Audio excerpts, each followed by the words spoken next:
दोस्तों नमस्कार। मेरा नाम है अनूप आकाश वर्मा और आप देख रहे हैं द रिपोर्टर हिंदी। दिल्ली की शराब नीति से जुड़े मामले में अदालत से बरी होने के बाद अरविंद केजरीवाल भावुक हो गए, रो पड़े। और उनका यह रोना आम आदमी पार्टी के उन हजारों लाखों कार्यकर्ताओं का रोना है जिन्होंने कई सालों तक अपने नेता को बिना किसी बात के बेबुनियाद मुद्दे पर जेल की सलाखों के पीछे देखा। अरविंद केजरीवाल भावुक हुए, रो पड़े और मनीष सिसोदिया उन्हें ढांढस बंधाते रहे। मनीष सिसोदिया के भी आंसू निकल गए। दिल्ली का वो शराब घोटाला जिसमें अरविंद केजरीवाल और मनीष सिसोदिया को बरी किया गया है, इसी कथित घोटाले पर बीजेपी की दिल्ली में सरकार बनी। इसी घोटाले को लेकर बीजेपी के तमाम बड़े नेता, प्रधानमंत्री से लेकर गृह मंत्री और तमाम नेता अरविंद केजरीवाल और आम आदमी पार्टी को घेरते रहे।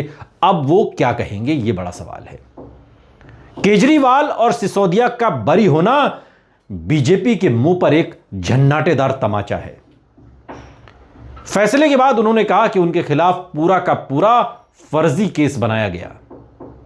केजरीवाल ने आरोप लगाया कि प्रधानमंत्री नरेंद्र मोदी और गृह मंत्री अमित शाह ने मिलकर आजाद भारत का सबसे बड़ा राजनीतिक षड्यंत्र रचा है।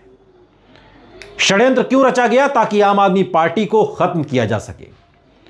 उन्होंने कहा कि आम आदमी पार्टी के 5 बड़े नेताओं को जेल में डाल दिया गया, यहां तक कि सिटिंग मुख्यमंत्री को भी उनके घर से गिरफ्तार करके जेल भेजा गया। और ये सिर्फ अरविंद केजरीवाल के साथ नहीं हुआ, उसी दौर में झारखंड के मुख्यमंत्री हेमंत सोरेन के साथ भी हुआ, जिन्हें बाद में बरी किया गया। और अभी ताजा मामला है, सुप्रीम कोर्ट ने ईडी को फटकार लगाई है कि आपके पास और केस नहीं है।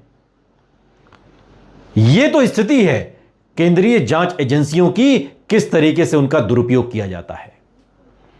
केजरीवाल ने कहा कि आजाद भारत के इतिहास में ऐसा कभी नहीं हुआ, यह एक बहुत बड़ा राजनीतिक षड्यंत्र है। उन्होंने दावा किया कि पूरे 6 महीने तक जेल में रखा गया और पूर्व उप मुख्यमंत्री मनीष सिसोदिया को लगभग 2 साल तक जेल में रहना पड़ा। केजरीवाल ये कहते कहते भावुक हो गए, उनकी आंखों से आंसू निकलने लगे। आंसू निकलना लाजमी भी है। जब किसी को बेबुनियाद गलत तरीके से झूठे मामले में फंसाया जाए, उसके राजनीतिक करियर को नष्ट करने की कोशिश की जाए अपने राजनीतिक मुनाफे के लिए, तो बरी होने के बाद, न्याय होने के बाद, फैसला आने के बाद आंसू निकलना लाजमी है। केजरीवाल ने कहा कि यह पूरा मामला फर्जी था और उनकी छवि को खराब करने के लिए उनके ऊपर कीचड़ उछाला गया। उन्होंने आरोप लगाया कि टीवी चैनलों पर लगातार उन्हें भ्रष्ट बताया गया। प्रधानमंत्री को संबोधित करते हुए उन्होंने कहा कि सत्ता के लिए देश और संविधान के साथ खिलवाड़ नहीं करना चाहिए। केजरीवाल ने कहा कि अगर सत्ता चाहिए तो अच्छे काम करके हासिल कीजिए। देश में महंगाई, बेरोजगारी, टूटी सड़कें और प्रदूषण जैसी गंभीर समस्याएं हैं जिनका समाधान किया जाना चाहिए। अच्छे कामों पर वोट मांगिए, हम अच्छे कामों पर वोट मांगते हैं। राउज एवेन्यू कोर्ट ने दिल्ली के पूर्व मुख्यमंत्री और आम आदमी पार्टी के राष्ट्रीय संयोजक अरविंद केजरीवाल और उनके सहयोगी पूर्व डिप्टी सीएम मनीष सिसोदिया को आरोपों से क्लीन चिट देते हुए बरी किया है। और कोर्ट ने साफ कर दिया कि केवल बिना ठोस और पर्याप्त सबूत के लगाए गए आरोपों पर विश्वास नहीं किया जा सकता। यानी कि कोई सबूत नहीं है जो आरोप लगाए गए। साथ ही उन्होंने कहा कि विपक्ष के खिलाफ झूठे केस करना और उन्हें जेल में डालना प्रधानमंत्री को शोभा नहीं देता। यह बात अरविंद केजरीवाल ने बरी होने की बात कही। और उन्होंने कहा कि देश तभी बढ़ेगा आगे जब जनता की समस्याओं का समाधान हो जाएगा। केजरीवाल ने इसे सत्य की जीत बताया और कहा कि संविधान जिसे बाबा साहेब डॉक्टर भीमराव अंबेडकर ने देश को दिया, उसकी भावना अंततः विजयी होती है। और इस मामले में सबसे पहले अदालत ने आबकारी विभाग के पूर्व कमिश्नर कुलदीप सिंह को बरी किया। इसके बाद मनीष सिसोदिया और अंत में अरविंद केजरीवाल को भी सभी आरोपों से मुक्त कर दिया। कोर्ट ने टिप्पणी की कि सीबीआई द्वारा दायर की गई चार्जशीट में कई खामियां थीं और उसमें कई ऐसे सवाल थे जिनका संतोषजनक जवाब नहीं दिया गया। जांच एजेंसी के सबूत कमजोर और अपर्याप्त माने गए, इसलिए राहत मिली है। और कोर्ट ने कहा कि जब किसी संवैधानिक पद या सार्वजनिक पद पर बैठे व्यक्ति पर गंभीर आरोप लगाए जाते हैं तो उनके समर्थन में ठोस सबूत होना अनिवार्य है। केवल आरोप लगाने भर से मामला नहीं बन जाता। हालांकि जांच एजेंसी सीबीआई इस फैसले से असंतुष्ट है और उन्होंने इसे उच्च न्यायालय में चुनौती देने का इशारा किया है। सीबीआई के वकील आदेश का विस्तृत अध्ययन करके अपील दायर करेंगे।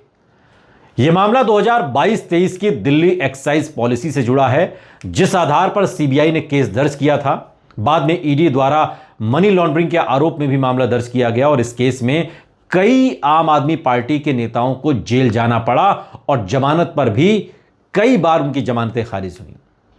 अरविंद केजरीवाल और मनीष सिसोदिया के लिए यह फैसला एक बड़ी राहत माना जा रहा है। इससे पार्टी पर लगे कई कानूनी दबावों से उन्हें मुक्ति मिलेगी और इन आरोपों से मुक्त होने के बाद, बरी होने के बाद आम आदमी पार्टी और अरविंद केजरीवाल को जो बूस्ट मिला है उससे एक एक कार्यकर्ता गदगद है। और अब आने वाले विधानसभा चुनाव में आम आदमी पार्टी और अरविंद केजरीवाल बीजेपी पर जमकर बरसेंगे कि आपने जानबूझकर हमें परेशान करने के लिए हम पर झूठे मामले लगाए।